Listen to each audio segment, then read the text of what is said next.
Mga kababayan nating mga seniors, kung kayo ay miyembro ng SSS o tumatanggap na ng pensyon, may malaking balita ako para sa inyo na kaka-announce lang ngayong Enero 2025 at kailangan ninyong malaman ito ngayon na bago pa kayo ma-surprise sa susunod na payout ninyo. Maraming pensioners ang nagulat noong nakaraang linggo dahil may mga nakita silang pagbabago sa kanilang pension amount, may iba namang natanggap ang mga sulat galing sa SSS na hindi nila maintindihan at may mga kaibigan ko ring seniors na pumunta sa SSS office para magtanong pero mas lalo lang silang nalito sa explanation na ibinigay sa kanila. Kaya ngayong umaga, umupo na kayo ng maayos, kumuha ng kape o tsaa, at pakinggan ninyo ako ng mabuti dahil ang mga impormasyong ito ay makakaapekto sa inyong monthly pension, sa inyong bonuses, at maging sa mga benefits na maaari ninyong maklaim na hindi ninyo alam na entitled pa pala kayo. Hindi ito simpleng update lang na pwedeng iskip ninyo dahil ang pinag-uusapan natin dito ay tunay na pera na pumapasok sa inyong bulsa, pera na kailangan ninyo para sa gamot, pagkain, bills, at pangtulong sa mga apo. At ang mas importante pa, may mga bagong patakaran din na kung hindi ninyo masusundan, baka ma-delay o kaya naman ay mabawasan ang dapat sana ay inyong natatanggap na benepisyo. Kaya samahan ninyo ako dito at ipapakita ko sa inyo kung ano talaga ang nangyayari, magkano ang dapat ninyong asahan, at paano ninyo makukuha ang bawat pisong dapat ay sa inyo. Magsisimula tayo sa pinakamahalagang tanong na tinatanong ng lahat ngayong mga nakaraang araw. Ano ba talaga ang bagong announcement ng SSS para sa 2025 at sino ang apektado? Tingnan natin ang detalye ng masinsinan.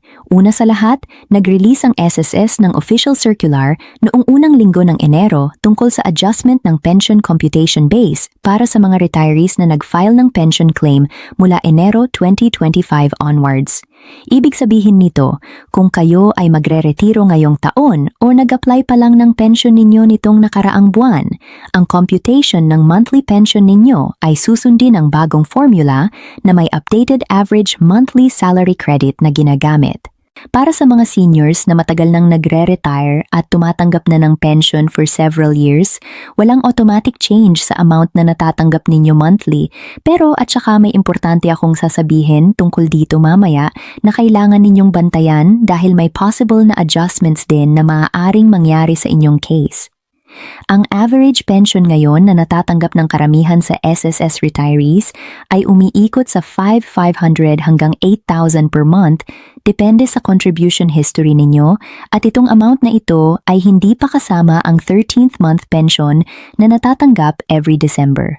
Pero may nabasa ako sa Facebook at narinig din sa mga kapitbahay na may balita raw na tataasan daw ulit ang pensyon o may additional increase na paparating, kaya naman maraming napapag-asa at nag-aantay. Kaya't klaruhin natin, wala pang official announcement tungkol sa across-the-board pension increase para sa 2025 mula sa SSS mismo, pero ang ginagawa ng gobyerno ay tinitignan ang feasibility ng proposed Senate bill na naglalayong itaas ang minimum pension mula sa current na 2,000 papunta sa 5,000 para sa mga qualified retirees.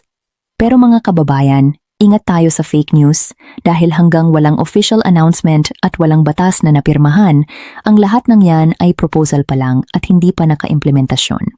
Ngayon, pag-usapan naman natin ang mga payout schedules at kung kailan talaga dumadating ang inyong pension para hindi kayo magpanik kung bakit delayed o kung bakit parang iba ang dating kumpara sa dati. Ang regular pension payout ng SSS para sa mga retirees ay nakaset every month at ang schedule ay depende kung saan kayo naka-enroll na disbursement channel. Kung kayo ay gumagamit ng ATM card, usually ang pension ay credited between the 1st to the 5th day ng buwan, pero minsan dahil sa banking holidays, weekend, o technical processing, ang actual posting ay umaabot ng hanggang 6th or 7th day. Para naman sa mga tumatanggap through bank deposit sa savings account, ang timeline ay halos pareho rin pero may instances na may 1-day delay dahil sa bank-to-bank processing. Meron din tayong mga kababayan na tumatanggap pa rin ng pension through check at yung mga yan ay kailangan pumunta mismo sa designated SSS branch o sa payment center at ang release ay usually simula second week ng buwan. Pero tandaan ninyo, kapag nag-fall ang first day ng buwan on a weekend or holiday, lahat ng yan ay nag-shift ng 1 or 2 days later. Halimbawa, kung ang January 1 ay holiday, ang payout ay mag-start na sa January 2 o 3, kaya huwag kayong mag-alala kaagad kung hindi pa dumadating ang pera, baka naman holiday lang talaga. Ang importante dito ay regular kayong nag-check ng account ninyo at naka-update ang contact details ninyo sa SSS para kung may changes o issues, mabilis kayong makokontak. Pero mga kaibigan, merong mas importanteng bagay pa na kailangan nating pag-usapan at ito yung dahilan kung bakit may mga pensioners na nagulat sa amount ng natanggap nila nitong nakaraang buwan. Mayroon kasi tayong tinatawag na deductions o clawbacks na nangyayari at ito ay hindi palaging ini-explain ng malinaw sa mga notices na natatanggap ninyo.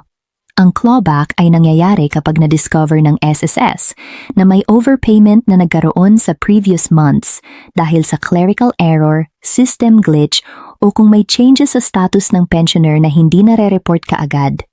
Halimbawa, kung ang isang pensioner ay namatay na pero ang pension ay nag-continue pa ring pumasok sa account dahil hindi na i-report ng family kaagad, kapag na-discover yan ng SSS, ang overpayment na yan ay kakaltas nila sa next few months mula sa existing pension ng iba pang beneficiaries kung may pensioner pa sa family o kaya naman ay hihilingin nila na ibalik ang sobrang pera. May isa rin na instance kung kayo ay nag-apply ng another benefit tulad ng disability benefit at na-approve pero nag-overlap yung pension ninyo for a certain period, baka ma-audit yan at may makaltasan kayo. Ito ang rason kung bakit sobrang importante na every time na may changes sa buhay ninyo, whether it's a change of address, civil status, o kung may health condition na nag-develop, dapat kaagad ninyo ire-report sa SSS para walang complication mamaya. May kakilala ako na pensioner na nagulat kasi nabawasan ng 1,200 ang pension niya for 3 months dahil may discrepancy daw na na-detect ng system, pero noong pumunta siya sa SSS para mag-inquire, dun lang nalaman na may double entry pala sa computer ng SSS na nag-cause ng overpayment years ago at ngayon lang nila na-detect. Kaya ang advice ko, lagi ninyong i-check ang statement of account ninyo at huwag hayaang dumaan ang months na hindi ninyo nire-review ang deductions. Mayroon din tayong mga benepisyong hindi alam ng karamihan na pwede pa nilang i-claim kahit tumatanggap na sila ng pensyon, at ito yung mga hidden benefits na talagang sayang kung hindi ninyo aaksyonan. Una dito ay ang funeral benefit na kahit kayo ay pensioner na, entitled pa rin ang inyong mga survivors or dependents na makatanggap ng 40,000 funeral grant mula sa SSS upon your death, at ang claim na ito ay kailangan lang ng death certificate at mga supporting documents.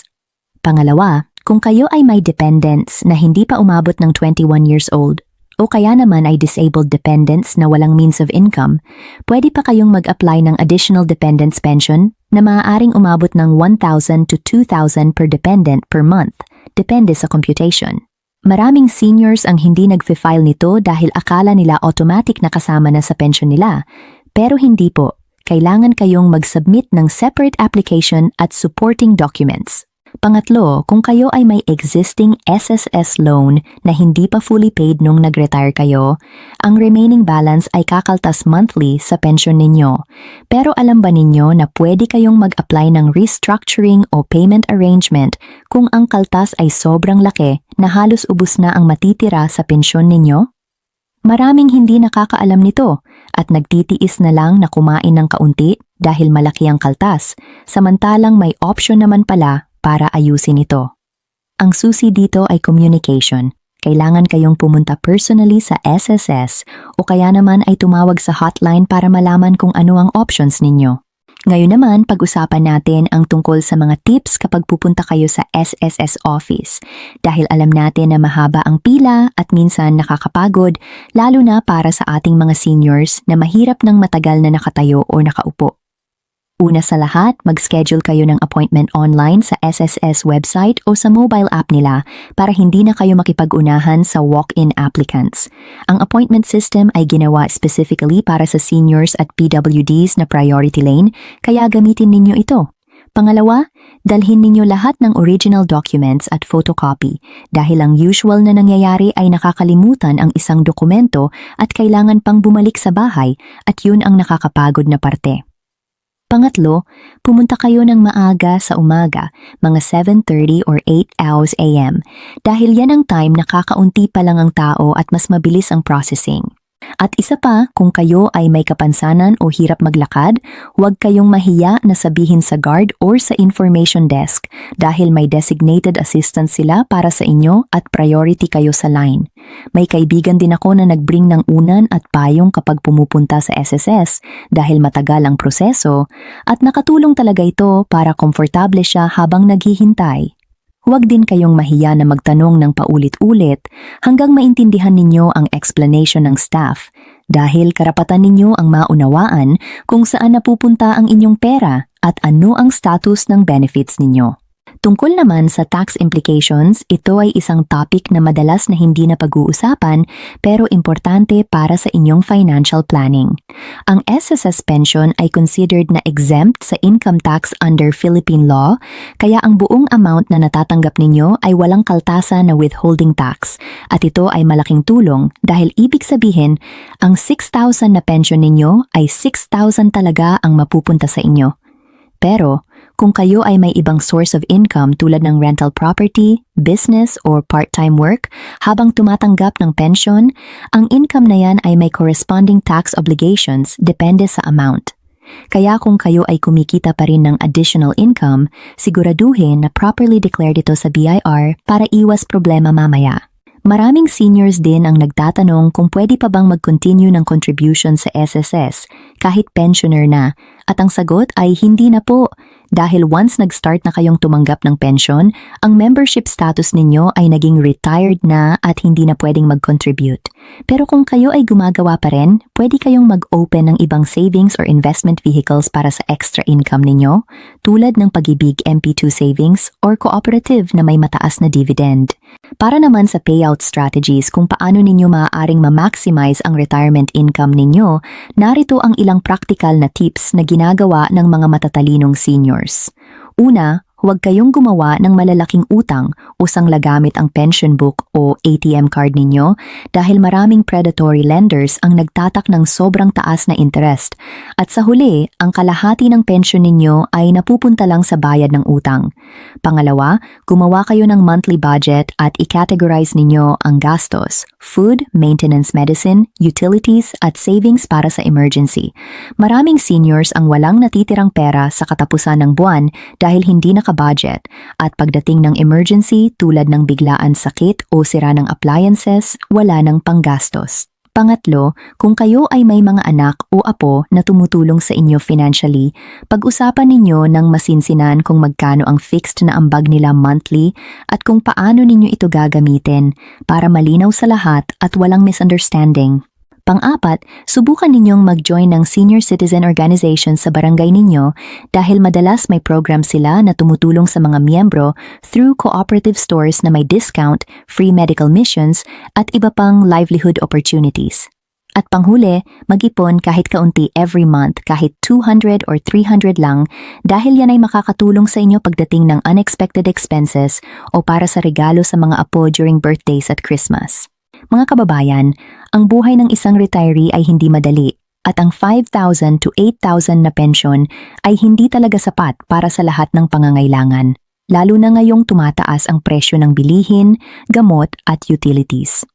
Pero sa tamang kaalaman, planning at diskarte, pwede pa rin nating pairalin ang ating buhay ng may dignidad at kahit papaano ay may konting ginhawa. Ang SSS ay nilikha para sa atin at ito ay karapatan natin bilang mga mamamayan na nagbayad ng contributions ng maraming taon. Kaya huwag tayong matakot na magtanong, huwag tayong mahiya na humiling ng tulong at huwag tayong titigil hanggang makuha natin ang lahat ng benepisyong dapat ay sa atin.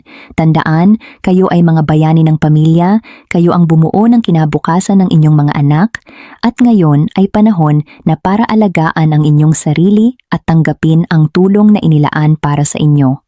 Kaya mga mahal kong kababayan, Sana ay naliwanagan kayo sa mga impormasyong ibinahagi ko ngayong araw na ito at sana ay nagamit ninyo ito para mapabuti ang inyong sitwasyon. Huwag kalimutang mag-share ng video na ito sa inyong mga kaibigan, kapitbahay, at mga kamag-anak na seniors din para sila ay makinabang din sa kaalaman.